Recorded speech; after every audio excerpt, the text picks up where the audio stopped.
Hello everyone and welcome back in your YouTube channel exam informer Nitish. आज आप सभी लोगों का पीआईटी का 1 to 5 का पेपर हो चुका है एंड मैं आशा करता हूं आप सभी लोगों का एग्जामिनेशन बहुत अच्छा गया होगा। आज के इस वीडियो में मैं आप सभी लोगों को जीएस पेपर का एनालिसिस करवाने वाला हूं, जिसमें मैं आप सभी लोगों को सभी के सारे सटीक आंसर बताने वाला हूँ। चलिए वीडियो को स्टार्ट करते हैं, वीडियो के लास्ट तक बने रहिएगा। ये बुकलेट सीरीज़ ई है और जिनका बुकलेट सीरीज़ ई होगा वो लोग डायरेक्ट मिलाते चलेंगे, ठीक है, और जिनका आगे पीछे होगा वो लोग आगे पीछे मिला लेंगे। सबसे पहले हम लोग स्टार्ट करते हैं जीएस पेपर से और इस सेट में मैं आप सभी लोगों को जीएस पेपर के सारे सॉल्यूशन करवाने वाला हूं।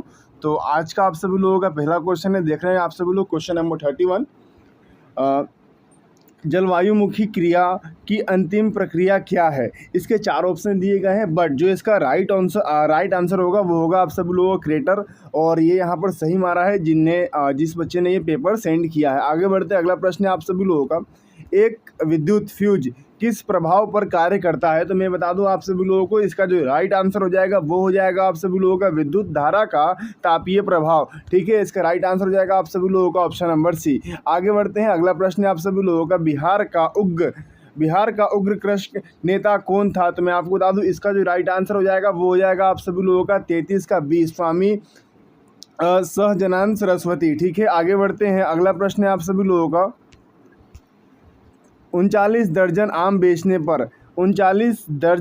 बेचने पर एक विक्रेता को 10 दर्जन आम के विक्रय मूल्य के बराबर लाभ होता है, तो उसका लाभ प्रतिशत क्या है? तो मैं आपको बता दूं, यहाँ पर आप सभी लोगों से लाभ प्रतिशत पूछा गया, डायरेक्ट है, सिंपल क्वेश्चन है और ये एक झटके में लग जाएगा इसका आंसर है ऑप्शन नंबर बी, 50%, ठीक है। आगे बढ़ते हैं, आप सभी लोगों को उलझाने के लिए उन्होंने 5 ऑप्शन दिए, जिसमें से एक ये भी जोड़ दिया उपयुक्त में से कोई भी नहीं, जिसके कारण आप सभी लोगों को यहाँ पर थोड़ा प्रेशर बना होगा। अगला प्रश्न है आप सभी लोगों का, किसने कर की नई व्यवस्था के विरुद्ध शेषनकारी शक्तियों का विरोध किया था? तो मैं आपको बता दूं, इसका जो राइट आंसर हो जाएगा आप सभी लोगों का 35 का, वो है ऑप्शन नंबर बी, ठीक है। अभी तक जितने क्वेश्चन मैंने करवाए हैं, जिस कैंडिडेट ने ये एग्जाम दिया इस पेपर में, उसने सारे सही लगाए हैं, इसका पेपर बहुत अच्छा गया होगा। निम्नलिखित में से कौन सा गर्म खून का प्राणी है?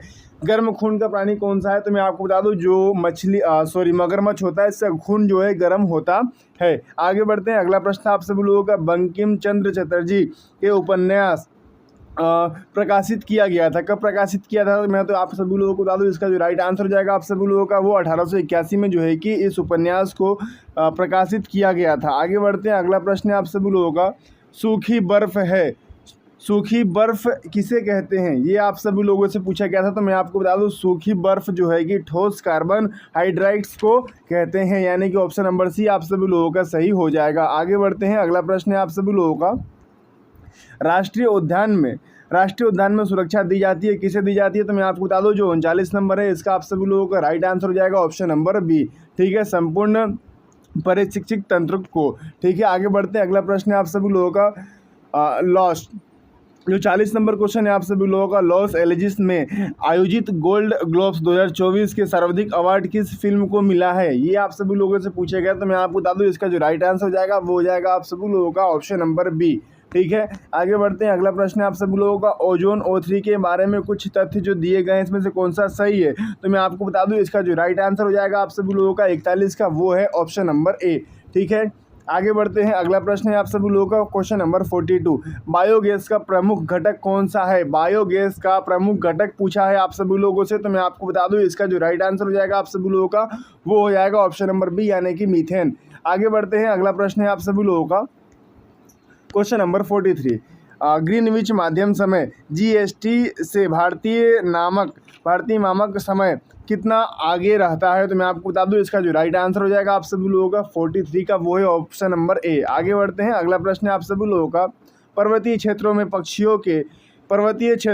पक्षियों के अधिकाधिक प्रजातियां किस जंगल में निवास करती हैं? तो मैं आपको बता दूं, इसका जो राइट आंसर हो जाएगा आप सभी लोगों का, वो हो जाएगा ऑप्शन नंबर बी, झाड़ियों के जंगल में, ठीक है। आगे बढ़ते हैं, अगला प्रश्न है आप सभी लोगों का, 22 अप्रैल को मनाए जाने वाले पक्षी दिवस का संबंध किससे है? तो मैं आपको बता दूं, इसका जो संबंध है वो है आप सभी लोगों के वातावरण के संबंधित से है, ठीक है, यानी कि ऑप्शन नंबर सी आप सभी लोगों का सही हो जाएगा। आगे बढ़ते हैं, अगला प्रश्न है आप सभी लोगों का, निम्न में से कौन सा एक भूकंप गंभीर और विध्वंसकारी है।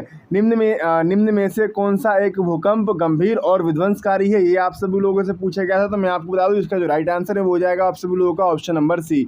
आगे बढ़ते हैं, अगला प्रश्न था आप सभी लोगों का, प्रथम गोलमेज सम्मेलन के समय भारत का गवर्नर जनरल कौन था, ये आप सभी लोगों से पूछा गया था। तो मैं आपको बता दूं ये तो सिंपल क्वेश्चन है, इसका राइट आंसर है लॉर्ड इरविन। ठीक है, आगे बढ़ते हैं, अगला प्रश्न है आप सभी लोगों का क्वेश्चन नंबर 48, 5 अंकों की वह सबसे छोटी संख्या ज्ञात कीजिए जिसको क्रमशः 15, 30, 38 और 40 से विभाजित करने पर 2 शेष बचे। तो ये कॉमन क्वेश्चन है, ठीक है, बट इसका जो राइट आंसर है आप सभी लोगों का वो है 22, 82।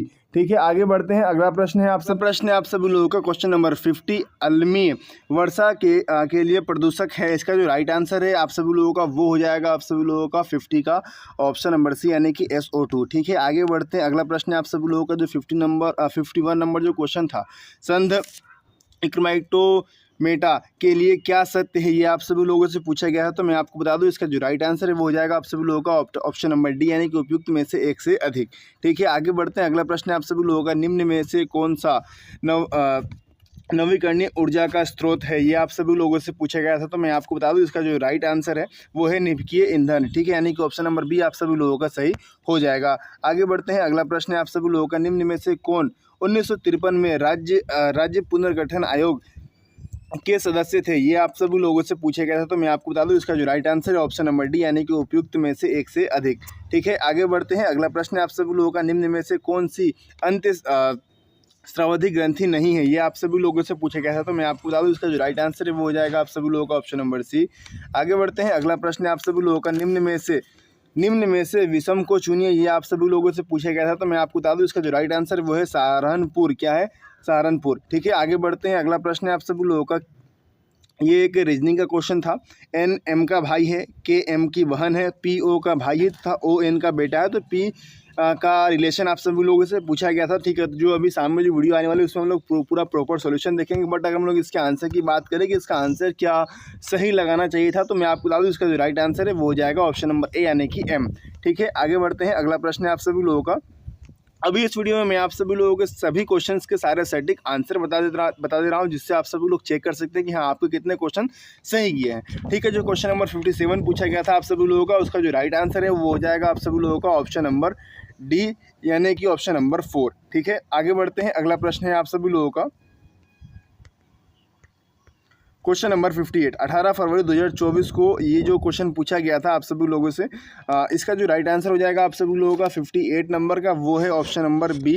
ठीक है, आगे बढ़ते हैं, अगला प्रश्न है आप सभी लोगों का 59 नंबर, कुछ निर्वाचन क्षेत्रों में 2016 में उपचुनाव हेतु मतदान निम्नलिखित में से किस राज्य में निरस्त किया गया था, ये आप सभी लोगों से पूछा गया। तो मैं आपको बता दूं इसका जो राइट आंसर है वो है तेलंगाना। ठीक है, तो इसका जो राइट आंसर हो जाएगा आप सभी लोगों का तेलंगाना हो जाएगा। आगे बढ़ते हैं, अगला प्रश्न है आप सभी लोगों का, पृथ्वी एवं सूर्य के बीच अधिकतम दूरी कितनी होती है, ये आप सभी लोगों से पूछा गया था। तो मैं आपको बता दूं उसका जो राइट आंसर है वो हो जाएगा आप सभी लोगों का ऑप्शन नंबर बी यानी कि उपसौर में। ठीक है, आगे बढ़ते हैं, अगला प्रश्न आप सभी लोगों का, वायुमंडल में ऑक्सीजन का प्रद एवं उच्च स्रोत है, इसका जो राइट आंसर हो जाएगा आप सभी लोगों का वो हो जाएगा क्वेश्चन नंबर 61 का ऑप्शन नंबर डी। ठीक है, आगे बढ़ते हैं, अगला प्रश्न है आप सभी लोगों का, ये एक मैथ्स का क्वेश्चन है, टोटल सिंप्लीफिकेशन वाला क्वेश्चन था। इसका जो राइट आंसर जो आप सभी लोगों को लगाना चाहिए था वो था आप सभी लोगों का ऑप्शन नंबर बी।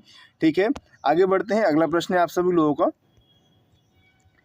लंदन में सर कर्जन वाइली की हत्या किसने की थी, तो मैं आपको बता दूं इसका जो राइट आंसर है वो हो जाएगा आप सभी लोगों का ऑप्शन नंबर सी।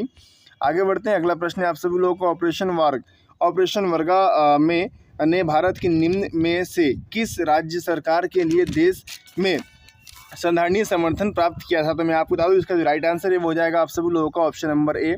आगे बढ़ते हैं, अगला प्रश्न है आप सभी लोगों का, निम्न में से कौन सा एक वनस्पतिक हार्मोन है, ये आप सभी लोगों से पूछा गया था। तो मैं आपको बता दूं जो 65 है उसका जो राइट आंसर है वो हो जाएगा आप सभी लोगों का ऑप्शन नंबर सी। आगे बढ़ते हैं, अगला प्रश्न है आप सभी लोगों का, जो 66 नंबर क्वेश्चन पूछा गया था, नीचे दी गई आकृति में कितने आयत है। ठीक है, तो टोटल इसमें 12 आयत है और मैं ऐसा करता हूँ आप सभी लोगों ने 12 ही मारा होगा, यानी कि जो 66 नंबर क्वेश्चन है उसका आप सभी लोगों का बी हो जाएगा। आगे बढ़ते हैं, अगला प्रश्न है आप सभी लोगों का, वायुमंडल अपनी अधिकतम ऊर्जा प्राप्त करती है, 67 का जो राइट आंसर है वो हो जाएगा आप सभी लोगों का ऑप्शन नंबर ए।